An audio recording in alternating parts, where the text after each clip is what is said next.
Hello' নমস্কাৰ বন্ধু বান্ধৱীসকল, সকলোৱে বিচাৰি আছে যে নেক্সট বেটচটো কেতিয়াকৈ আহিব, নেক্সট বেটচ আৰু অসম পুলিচৰ ৰিজাল্টটো কেতিয়াকৈ মুকলি কৰিব। ৰিজাল্ট মুকলি হোৱাৰ পিছত সকলোৰ নিজৰ নিজৰ পোষ্ট পাব, এইটো খাটাং।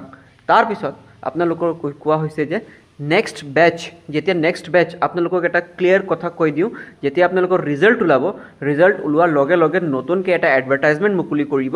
এডভাৰটাইজমেণ্ট মুকলি কিহৰ কাৰণে কৰিব? এইটো যেনেকৈ CM ছাৰে কৈ আছে ছেইম তেনেকৈ হৈ আছে।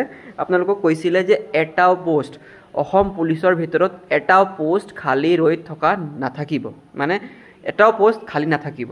চ' খালী পোষ্ট নাথাকিব বুলি কোৱা হৈছে আৰু এইটো কনফাৰ্ম কৰা হৈছে যে এইটো যেতিয়া আপোনালোকৰ ৰিজাল্ট ওলাব, ৰিজাল্ট ওলোৱাৰ লগে লগে আপোনালোকৰ যেতিয়া ইণ্টিমেশ্যন লেটাৰটো হাতত দিব, তাৰপিছত লগে লগে আপোনালোকৰ হেৰিও কৰিব, নতুনকৈ এডভাৰটাইজমেণ্ট মুকলি হ'ব।